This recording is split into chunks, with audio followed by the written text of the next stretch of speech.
네, 잘 오셨습니다. 오늘은 사랑이 없는 지식은 위험하다. 사랑이 없는 지식은 위험하다라는 제목으로 여러분에게 설교 말씀을 드리겠습니다. 이 8장 1절에 보니까 그 시작이 우상의 제물에 대하여는 이렇게 시작이 됩니다. 그러니까 아마도 이제 생각을 할 때 고린도 교회 측에서 바울 사도에게 질문을 한 것으로 보입니다. 그러니까 우상에게 바쳐진 제물을 먹을 수 있느냐 먹을 수 없느냐에 대해서 아마 질문한 것 같아요. 그러니까 두 가지 정도 상황에서 질문한 것 같은데, 한 가지 상황은 그러니까 이방인 일반 사람들, 아마도 권세가들일 텐데, 이 권세가가 자기 신전에서 우상에게 제사를 드린 다음에 그 다음에 연회를 베푸는데, 이 연회 음식이 방금 전에 제사 드렸던 뭐겠어요? 제물들이었겠죠. 거기에 고기도 나오고 포도주 나오고 술도 나오는데, 그 제물들을 가난한 사람들에게, 이제 권세가 드리니까 제사 다 끝나고 이제 가난한 사람, 지역 사람들 초대할 거 아니에요. 거기에 들어간 사람들 중에 그 음식을 먹어도 되느냐 안 되는가, 이거에 대해 질문을 했을 거예요. 또 하나는 고린도 시장에서 파는 대다수의 고기들이 사실은 신전에서 우상에게 이미 바쳐진 것들이거든요. 그러니까 그것이 바쳐진 다음에 시장에 유통되는 고기들이었단 말이에요. 그래서 그 고기를 사 먹어도 되느냐 안 되느냐 하는 거예요. 한번 물어보십시다. 먹어도 된다, 먹으면 안 된다. 이렇게 우리도 다수결로 하면 시험 드니까 헷갈릴 때가 있습니다. 그러니까 고린도 교회도 이 문제를 정확히 반으로 딱 나눴어요. 자, 먹을 수 있다 하는 자유파, 먹을 수 있다. 반면에 먹을 수 없다 하는 강경파가 생겼습니다. 그러니까 먹을 수 있다는 사람들은 간단하죠. 지식이 있는 거예요. 우상들은 아무것도 아니다. 신은 누구밖에 없다? 하나님밖에 없으니 우상에 한 거 다 가짜다, 마음대로 먹어도 된다 하는 파예요.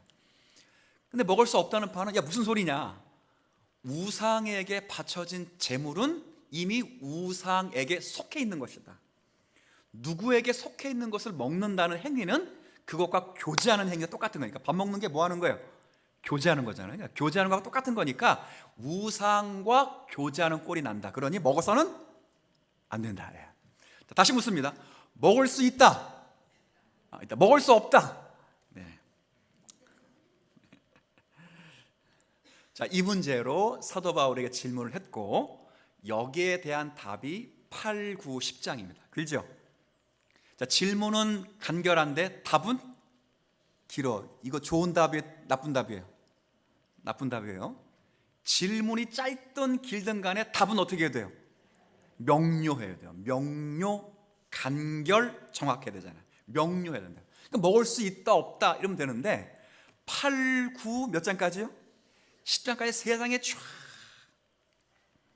그러니까 답을 주는 게 아니죠.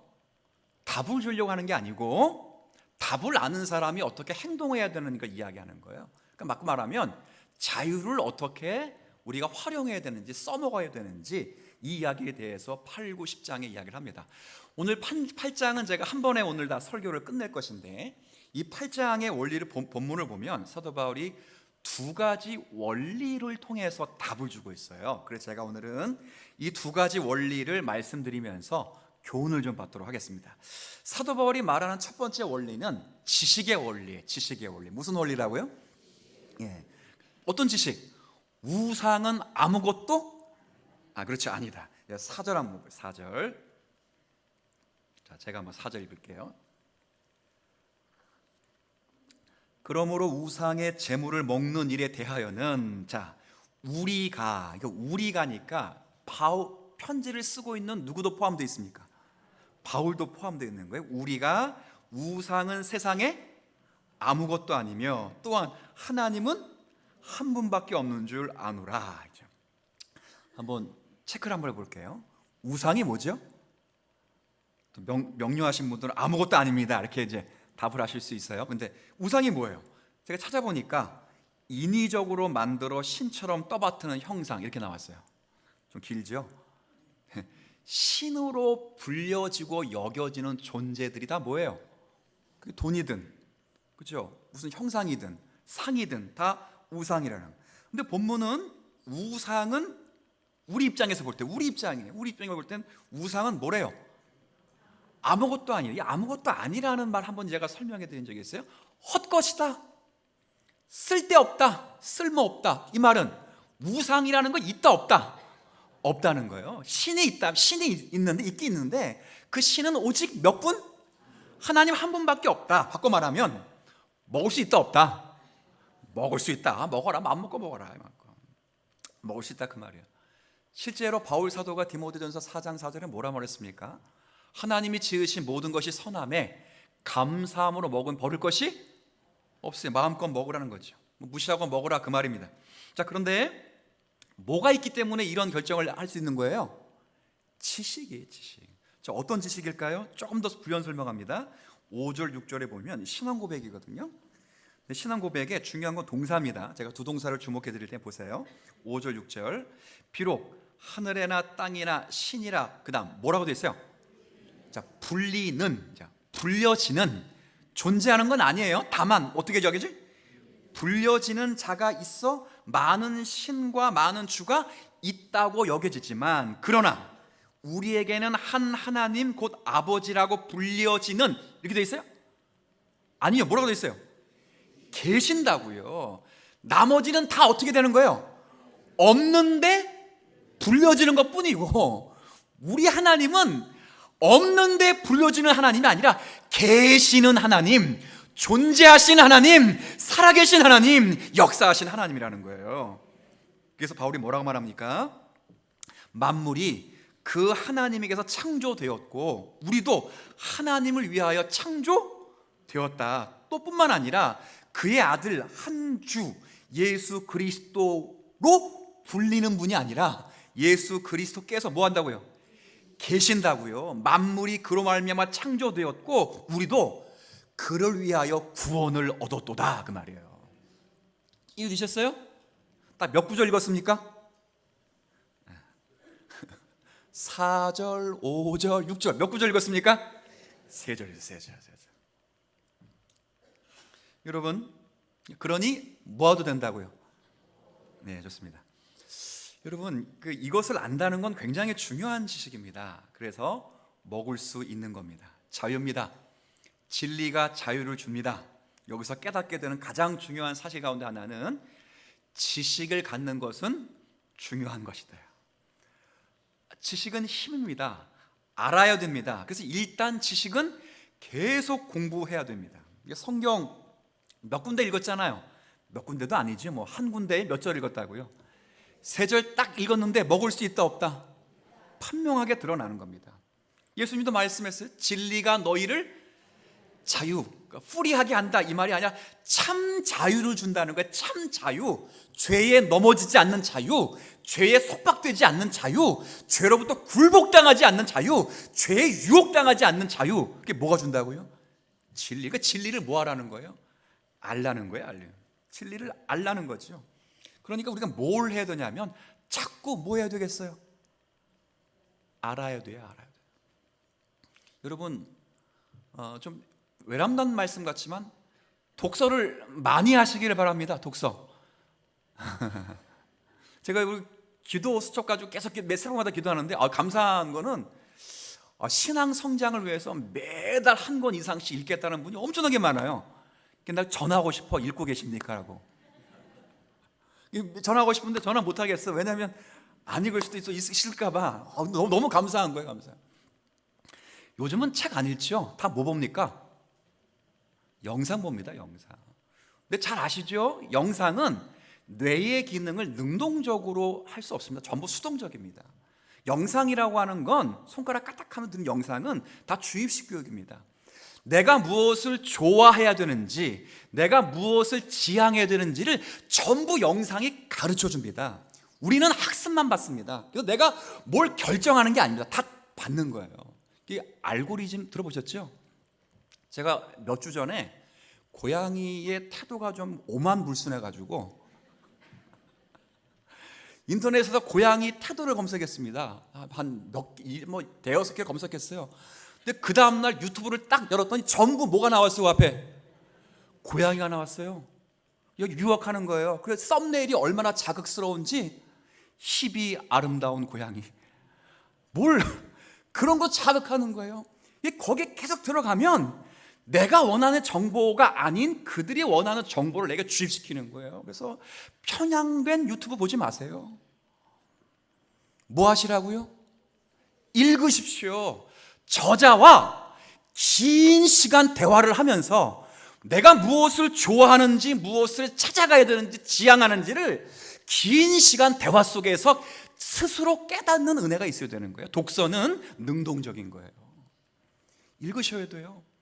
제가 얼마 전에 글을 읽다가 어떤 외국인이 우리나라 말을 책으로 배웠다는 거예요. 여러분 아세요? 언어를 책으로 배우는 게 얼마나 힘든지 아시죠? 근데 그분은 책으로 배웠어요. 깜짝 놀랐어요. 왜 책으로 어떻게 배웠느냐?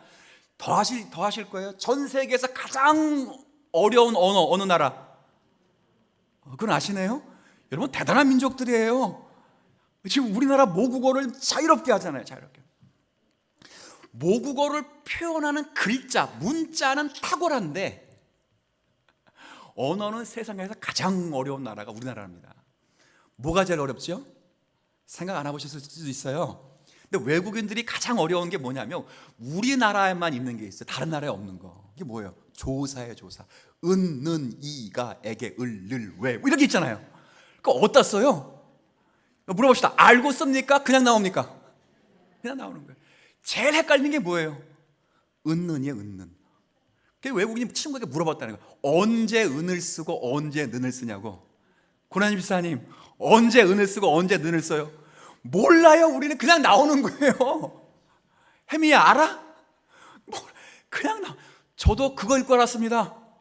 저 그거 읽고 알았어요. 어떻게 구분하냐? 그걸 보고 배웠다는 거예요. 받침이 있을 때는 은, 받침이 없을 때는 그때 알았습니다. 해볼까요? 사랑, 받침 있잖아요. 그죠? 그죠? 방향, 은, 그죠? 받침이 없을 때는 우리, 나, 교회, 예배. 외우려고 하지 마세요. 우리 그냥 된다니까요. 된다니까요. 근데 이걸 아무도 설명 못 해주죠. 교수도 설명 못 해주고 친구도 못 해주고 아무도 못 해준다는 거예요. 뭐 보고 배웠다고요? 책 보고 배웠다. 읽으십시오. 부지런히 배우십시오. 근데 이렇게 생각해 보셨습니까? 책을 한 권 읽는데도 그 사람의 인생을 결정하게 되는데 책 중에 책인 성경의 말씀을 읽으면 어떻게 될까요? 자, 따라합시다. 뒤집어진다. 뒤집어지는 것입니다. 읽으십시오. 방송만 듣지 마십시오. 좋아하는 것만 골라 듣지 마십시오. 베스킨라빈스 31 아닙니다. 읽으십시오. 여러분이 직접 하나님 말씀을 읽으십시오. 제가 가끔 성도에게 물어봅니다. 하나님이 언제 임재하십니까? 여러분 인생 가운데 하나님 임재하심을 느끼십니까? 네. 일일이 다 점검받고 싶네요. 권사님, 하나님의 임재를 느끼십니까? 네, 그렇죠. 언제 느끼시죠? 우리는 늘 그러죠. 늘. 근데요, 하나님은 언제 임재하시죠? 제가 늘 강조하잖아요. 하나님이 언제 역사하시고 언제 임재하시고 언제 영광을 받으시나 딱 하나입니다. 하나님의 말씀을 깨달을 때입니다. 깨달을 때. 저 언제 임재하신다고요? 말씀을 깨달을 때입니다. 뒤집어지는 것입니다. 하나님 말씀은 살아있기 때문입니다. 좌우의 날이 선 어떤 것보다 예리해서 우리의 혼과 영감의 관절과 골수를 찔러 쪼개기까지 하며 우리의 생각과 마음의 모든 것을 능히 판단하여 하나님의 사람으로 능히 살아갈 수 있도록 힘을 주시는 하나님 말씀을 깨달을 때 뒤집어지는 역사가 있는 줄 압니다. 읽으셔야 돼요. 그래서 부지런히 읽으시라고. 영상만 클릭해서 보지 말고 읽으셔야 돼요. 부지런히. 하나님은 그렇게 하고는 자에게 은혜를 주셔요. 제가 가끔 묻지 않습니까? 성경은 왜 하나님의 말씀입니까? 우리 성가대원들, 성경은 왜 하나님의 말씀이죠? 네. 이렇게 물어볼까요? 성경을 왜 믿습니까? 그러면 성경 하나님의 말씀이니까. 또 한 번 물어봐요. 좀 전에 물어봤잖아요. 성경은 왜 하나님 말씀입니까? 성경에 나와 있으니까. 답이 좀 어렵습니다. 사실은 다 틀리잖아요. 봐요, 그죠? 성경의 아름다운 문체, 약속에 딱딱 잘 맞아, 열매가 풍성해. 근데 사실은 그거 다 우리가 성경을, 하나님 말씀을 믿고 난 다음에 깨닫게 되는 지식입니다. 성경이 하나님 말씀을 믿는 건 우리의 실력이 아니었습니다. 성령께서 우리에게 신앙을 주셔서 하나님의 말씀으로 믿게 하셨을 뿐입니다. 똑같습니다. 지혜가 부족하고 지식이 부족할지라도 성경이 하나님의 말씀으로 믿는 성도들이 그 성경을 읽기로 하고 하나님의 간절히 사모하게 되면 하나님은 지혜를 주시고 지식을 주셔서 그 말씀을 통해 우리에게 참된 자유를 주실 줄로 믿습니다. 읽으셔야 돼요. 뭐 하시라고요? 부지런히 배우십시오. 부지런히 배우십시오. 깨우치십시오. 깨우치십시오. 이게 첫 번째입니다. 부지런히 배우셔야 됩니다. 여기까지는 이해가 되죠. 근데 문제는 뭐냐면, 이 아는 것은 힘입니다. 지식이 힘이 되긴 하지만 이 지식이 변질이 되면 교만으로 빠져 버린다는 거예요. 뭐가 되면요? 변질이 되면. 언제 변질되죠? 그 지식을 자기의 욕망을 위해 쓸 때, 자기 중심을 가지고 쓸 때 그 지식은 변질돼 버립니다. 그래서 판단하기 시작합니다. 그래서 오늘 본문에 보면 뭐라고 말하냐면 1절, 제가 한번 다시 읽겠습니다. 1절. 우상의 제물에 대하여는 우리가 다 뭐가 있어요? 그렇죠? 다 먹을 수 있다는 거예요. 그래서 아나, 그러나 지식은 그것이 자기 중심적으로 욕망을 위해 쓴다면 그 지식은 어떻게 된다고요? 교만하게 된다는 거예요. 그러나 뭐는, 사랑은 뭘 세워요? 자, 덕이 뭡니까? 덕스럽다 할 때 덕. 자, 여기에 덕은 그런 의미보다 증강시킨다는, 증강.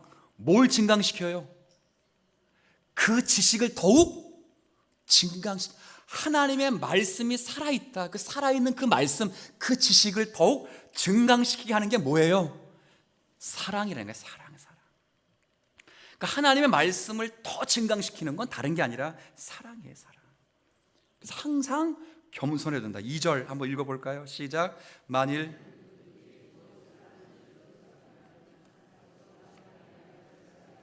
네, 그러니 항상 뭐 하라고요? 겸손하라. 겸손하라, 그 말이에요. 여러분, 제가 늘 말하지만 옳음 같고 정의 같고 세상은 바뀌지 않습니다. 제가 적절한 예가 하나 생각나서 한번 들어드릴 텐데요. 실제는 아니고 이야기입니다. 어떤 옛날에 어떤 그 마을에 원님이 살고 계셨는데 두 사람이 싸워서 원님을 찾아왔다는 거예요. 누구 말이 맞는지, 누구 생각이 맞는지 좀 판결해 달라고. 두 사람이 왜 싸우는가 그랬더니 구구법 갖고 싸웠습니다. 한 사람은 조금 무식해요. 그래서 3 곱하기 3은 8, 3, 3은 8 우기는 거예요. 맞다고 생각하는 거예요. 진짜 무식하죠. 근데 더 나쁜 건 고집이 세요. 그러니까 세상에 제일 무서운 사람이 누굽니까? 무식한데 주변에 한두 명 꼭 있죠. 기독거리 있죠. 집에 계시는 건 아니죠. 있어. 집에 있다고요? 있다고 말하면 또 안 되죠. 또 듣는데 누가? 무식한데 고집이 세다고요. 근데 한쪽 사람은 그 상식이 있어요. 3 곱하기 3은 9, 3, 3은 9. 둘이 싸우는 거예요. 누가 말이 맞냐. 근데 죽으라고 싸우면 답이 나와요, 안 나와요? 안 나오죠. 3, 3은 9는 억울한 거예요. 똑똑한 사람인데. 그러니까 억울해가지고 자기가 맞다, 저 사람이 틀리다는 걸 가르쳐주기 위해서 원님 찾아왔습니다. 원님이 딱 보니까 기도 안 차죠. 그래서 먼저 3, 3은 8이라고 주장하는 사람이 묻는 거예요. 야, 넌 진짜 3, 3은 8이라고 믿냐? 맞습니다. 후회 없냐? 바꿀 생각 없냐? 아닌 것 같은데 아닙니다. 3, 3은 8입니다. 지구가 뒤집어져도 3, 3은 8입니다. 그게 원님이 뭐라 했어요? 야, 풀어줘라. 그리고 3, 3은 9라고 주장하는 사람에게 야, 저놈은 곤장 10대를 쳐라. 그리고 풀어줘라. 이유도 없이 곤장 10대를 두드려 맞은 것입니다. 억울해, 안 억울해요? 제가 봐도 억울할 것 같아요. 맞고 가면서 도저히 못 나갈 것 같아요. 원님 찾아갔습니다. 원님, 도대체 당신은 똑똑하고 좀 나은 사람처럼 보이는데 3, 3은 9를 모르냐고. 어떻게 과거를 급제하셨냐고. 원님이 아주 명석하게 말합니다. 나도 안다. 나도 알지만 내가 3, 3은 8이라고 주장하는 그 멍청한 놈이 물어봤더니 말해도 안 바뀔 것 같다. 그런데 더 멍청한 건 너다. 그런 사람과 싸우는 너가 더 멍청하다. 그러니 맞으면 좀 정신을 차릴 것 같다. 아무나 안 때린다는 거죠. 자, 잘 들으세요. 제가 이 예언을 왜 꺼냈는지. 3, 3은 9, 옳음, 틀림. 답해보세요. 3, 3은 9. 뭐 모르시지 않지요? 다시 3, 3은 9 맞아요? 제가 확인하고 왔습니다. 9입니다. 9. 잘 들으세요. 옳음 갖고 세상이 바뀌어 본 적이 없습니다. 정의 가지고 사람이 구원받은 적이 없습니다. 잘 들으세요. 세상이 바뀌거나 사람이 구원받는 건 정의 가지고 된 것이 아닙니다. 사랑입니다. 사랑. 로마서 1장에 나와 있죠. 하나님의 의가 어디에 나타났다고요? 자, 율법에 나타났어요? 복음에 나타났어요?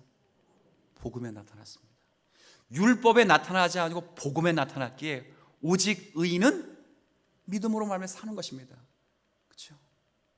믿음으로 믿음에 이르게 해서 믿음으로 사는 거예요. 그 믿음은 옳음으로 만든 것이, 정의로 만든 것이 아닙니다. 정의는 벌 받을 사람에게 심판을 하는 것입니다. 율법을 따라 죄를 지었으면 다 죽여버리는 것입니다. 그러나 하나님은 여러분을 죽이지 않았습니다. 단 자기가 가장 사랑하는 독생 성자 예수 그리스도 이 땅에 보내 그를 죽이심으로 말미암아 당신의 정의를 이루시고 그를 다시 살리심으로 말미암아 우리를 위하여 하나님의 의가 되게 하셔서 예수 그리스도를 모함으로 말미암아 믿음으로 말미암아 구원받는 은혜를 누리게 하셨습니다. 뭐지요? 묻습니다. 정의입니까? 사랑입니까? 사랑입니다. 사랑입니다. 사랑. 그래서요, 잘 들으세요. 두 번째 원리는 한번 따라해 볼까요? 사랑의 원리. 두 번째 원리는 뭐라고요? 사랑의 원리입니다. 사랑의 원리는 아까 조금 전에 읽었던 것처럼 사랑은 뭘 세운다고요? 덕을 세웁니다. 덕을 세운다고요. 그러니까 생명이 있는 역사들을 잘 보면 다 지식 플러스 뭐가 있어요? 사랑이 있습니다. 자녀를 양육할 때 지식으로만 했습니까? 자, 물어보십시다. 자녀 이기는 부모 봤습니까? 없죠. 지식이 아니고 뭐 때문에 그렇죠? 사랑 때문에 그렇죠. 그냥 놀라운 건 그 사랑을 실행하니까 자녀가 어떻게 되죠? 돌아옵니다. 희한합니다. 사랑 갖고 되는 것입니다. 지식 갖고 되는 문제가 아닙니다. 교회가 똑같아요. 하나님 앞에 데려가야 되고 사랑은 하나님 앞에서 당신을 높여주는 겁니다. 사랑의 굉장히 중요한 특징이에요. 고린도서 13장 나중에 읽을 건데 사랑은 오래 참고 사랑은 온유하며 사랑은 그 다음 부분 항상 헷갈리죠. 저도 헷갈려요. 시기하지 않으며 교만하지 않으며 자랑하지 않으며 무례히 행하지 않으며 그 다음 제가 말하고 싶은 거 그렇죠. 사랑은 자기의 유익을 구하지 않는 것입니다. 지식만으로 될 문제가 아닙니다. 자기의 유익을 구하지 않죠. 그래서 오래 참는 것입니다. 그래서 온유한 것입니다. 그래서 시기하지 않습니다. 그래서 교만하지 않습니다. 그래서 자랑하지 않습니다. 왜요? 누구의 유익을 위해서 하기 때문에? 상대방을 위해서 하기 때문에 그렇습니다. 자유할 수 있습니다. 자유는 분명히 중요합니다. 지식이 반드시 있어야 돼요. 자유할 수 있습니다. 그러나 은혜가 필요합니다. 바울이 그래서 이렇게 말해요. 7절, 8절. 자, 이제 이렇게 사랑의 지식을 이야기하면서 원리를 말하면서 이렇게 말합니다. 그러나 이 지식은 모든 사람에게 있는 것은 아닙니다. 먹을 수 있는 지식 다 있는 거 아니다. 그래서 7절 중간에 어떤 이들은 지금까지 우상에 대한 뭐요? 습관이 남아 있어요. 우상과 아무것도 아니다 그런 게 아니라 깨름직하더라고요. 신주단지 옮겨가는 게 무섭다고요. 집에 불상 깨는 게 무섭다고요. 그 무섭다고. 그런 사람이 남아있다 그 말이에요. 그 사람들은 실제 너희들이 그거 먹으면 우상의 제물로 알고 먹는 거로 그들의 양심이 어떻게 된다고요? 약해진다고요. 신앙이 피폐해진다는 거예요. 그럴 수밖에 없으니 너희가 먹을 수 있는 자유가 있다 할지라도 그 자유를 마음대로 사용하지 말고 연약한 자들을 위하여 뭐 하라고요? 절제하라는 거예요. 절제. 그게 어떤 원리예요? 사랑의 원리입니다. 사랑의. 이 한국 교회의 짧은 기독교 역사 140년 됐거든요. 초창기 한국 교회에 이 기독교가 전래되면서 이런 시행착오가 참 많았습니다. 한국 교회에서 역사를 보면 예를 하나 여러분에게 들어드린 적이 있는지 모르겠는데, 과거에 우상을 섬기다가 기독교로 막 들어온 사람 중에는 우상이 실제적으로 자기들에게 연관이 있다고 생각하는 사람이 참 많았어요. 그러니까 완전히 버리지 못한 거죠. 그래서 이제 그 가운데 그 전까지는 불교를 믿다가 기독교로 개종한 사람이 있습니다. 근데 집에다 뭘 뒀냐면 불상을 둔 거예요. 불상. 그 불상 어떻게 처리하면 되죠? 깨보시면 될 거 아니에요. 그냥 별거 아니잖아요. 근데 이분이 실제 있었던 일입니다. 그 불상을 불에다 죄송합니다. 절에다가 갖다 주면서 딱 갖다 놓고 어떻게 하냐면 절을 한 겁니다. 이렇게 말했습니다. 부처님 안녕히 계세요. 나 오늘부터 예수 믿게 갑니다. 우리 이거 보면 어때요? 우습죠. 근데 그분은 큰 결단을 한 거예요. 지금까지 뭘 섬겨왔어요? 부처를 섬겨왔어요. 근데 오늘부터는 누구 섬긴다고요? 예수님 하나님 섬기겠다고요. 그 두고 온 거예요. 근데 아직은 큰 결단을 했지만 그 사람은 예수님이 부처님보다 조금 더 나은 정도밖에 모르는 거예요. 근데 그게 아무것도 아니라고 해가지고 거기서 야, 그 조각품이 불가야 집에 갖다 둬. 그냥 아무 소용 없어. 집에 두든 맷돌로 쓰든 뭘 그렇게 말해버리면 그 사람이 어떻게 될까요?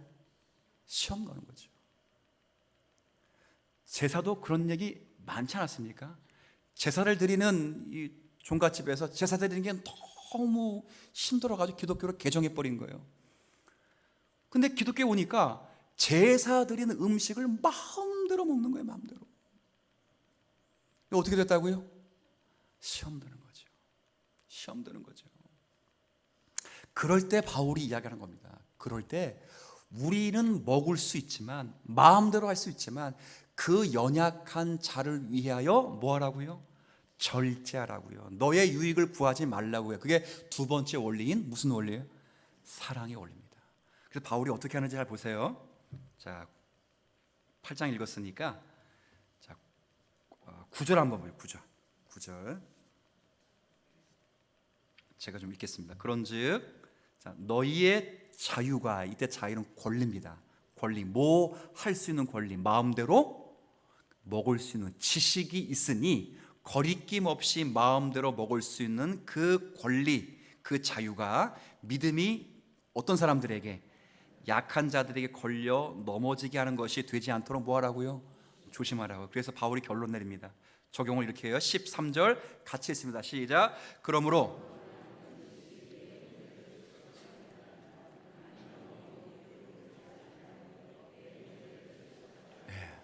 그렇죠. 영원히 뭘 안 먹겠다고요? 자, 고기 안 먹는 거 쉬워요, 어려워요? 저는 어려워요. 저만큼은 어려울 것 같아요. 어려운 거예요. 근데 고기를 먹으면서 혹시 저게 시장에서 우상에게 바쳐졌다 나온 게 아닐까? 라고 의구심으로 쳐다보는 한 성도가 있다면 나는 그를 위해서 평생 뭘 안 먹겠다고요? 이게 사랑의 원리라고요. 사도 바울이 이렇게 말합니다. 그리고 11절 하나만 더 읽어볼까요? 왜 이렇게 말하는지. 11절 제가 읽을게요. 이거는 그러면 너의 지식으로 그 믿음이 약한 자가 어떻게 되기 때문에 그 사람은, 네가 멸망시킨 그 사람은 그리스도께서 위하여 뭐 하셨다고요? 주님께 십자가에 피 흘려 죽여 살려낸 형제다. 근데 너가 그렇게 함으로 그 사람을 다시 죽일 수 있겠느냐? 안 된다는 거예요. 안 된다는 거예요. 지식의 원리에 사랑의 원리를 더하라는 거예요. 오늘 제가 이 말씀 여러분에게 드리려고 두 가지 원리를 설명합니다. 이제 말씀을 좀 정리할 필요가 있습니다. 여러분, 두 가지 원리 가운데 하나만 가지고 있으면 안 됩니다. 아시겠어요? 중요한 건 뭐부터 갖고 있어야 돼요? 순서가 중요합니다. 뭐부터? 지식부터 가지고 있어야 됩니다. 지식 없는 사랑은 아무것도 아닙니다. 교회가 지식이 없이 사랑이 있잖아요. 지식 없이 사랑이 있으면 동성애 다 받아들입니다. 지식 없이 사랑이 있으면 공산주의 다 받아들입니다. 지식 없이 사랑이 있으면 어디로 가든 어디만 가면 돼요? 정상만 가면 되니까 다 받아들입니다. 자유주의 다 받아들입니다. 민중신앙, 해방신앙 다 받아들입니다. 가장 중요한 건 뭐가 있어야 됩니까? 지식이 있어야, 부지런히 하나님 말씀을 캐셔야 됩니다. 말씀의 좌우의 분별력을 가져야 돼요. 로마서 1장부터 11장까지가 교리예요. 교리. 교회를 쫙 설명한다고요. 하나님의 예정과 구원의 교리를 쫙 설명해요. 그리고 12장부터가 그 예정과 구원을 받은 사람이 어떻게 살아야 되는지를 설명하는데 12장 2절이 뭐예요? 그러므로 쭉 이야기하죠. 영적 예배니라 라고 말하고, 하나님이 기뻐하시고 온전하시고 선하신 뜻을 뭐라고요? 분별하는 거예요. 분별하기 위해서는 지식이 있어야 됩니다. 부지런히 배우십시오. 부지런히 성경을 읽으십시오. 부지런히 성경 앞에서 무릎 꿇으시오. 그리고 신앙의 좋은 책들을 항상 읽게 되는 은혜가 있기를 주의 이름으로 축원드립니다. 두 번째는 사랑이 있어야 됩니다. 제가 목회하면서 깨달은 게 하나 있습니다. 이런 건 안 깨달아도 되는데 쉽게 깨닫게 되더라고요. 뭐냐면, 교회를 어지럽히고 교회를 방해하고 교회 공동체를 훼손하는 분들을 잘 보면, 질문해 볼까요? 지식이 있는 분이니까 지식이 없는 분입니까? 다 똑똑한 사람들입니다. 다 성경 알고 교회에 대해서 빠꼼들입니다. 더 놀라운 건 헌법도 잘합니다. 교회 정관도 기가 막히게 합니다. 근데 놀라운 건 그 지식이 뭘로 사용되지 않았기 때문에요? 사랑입니다. 사랑으로 사용되지 않기 때문에 교회를 허무는 겁니다. 그 지식이 없다는 것을, 지식이 있다는 걸 제가 지금 있다 없다 그 문제가 아니에요. 지식은 있어야 됩니다. 그걸 갖추고 있어야 됩니다. 법도 알아야 되고 정관도 알아야, 다 알아야 됩니다. 다만 사랑이 없으면 안 됩니다. 사랑은 뭐라고요? 자기의 유익을 구하지 않는, 누가 그렇게 했듯이? 예수님이 그렇게 하지 않았듯이. 그래서 예수님이 지금도 오래 참으시듯이, 온유하시듯이, 시기하지 않으시듯이, 그렇죠? 자랑하지 않듯이, 교만하지 않듯이, 무례히 행하지 않듯이 자기 유익을 구하지 않는 것입니다. 이런 원리가 우리 가운데 있어야 되죠. 균형입니다. 균형. 이 균형을 부지런히 갖고 부지런히 소유할 수 있기를 여러분과 제가 노력하고 기도하는 성도들이 되었으면 좋겠습니다. 마음으로만 생각하면 안 돼요. 하셔야 돼요. 진짜 하셔야 돼요. 성경에는 하라고 되어 있어요. 우리 모두가 여기에 순종해서 하나님의 선하신 뜻을 이룰 수 있는 주님 사랑교회 모두가 되기를 주님의 이름으로 축복을 드리겠습니다.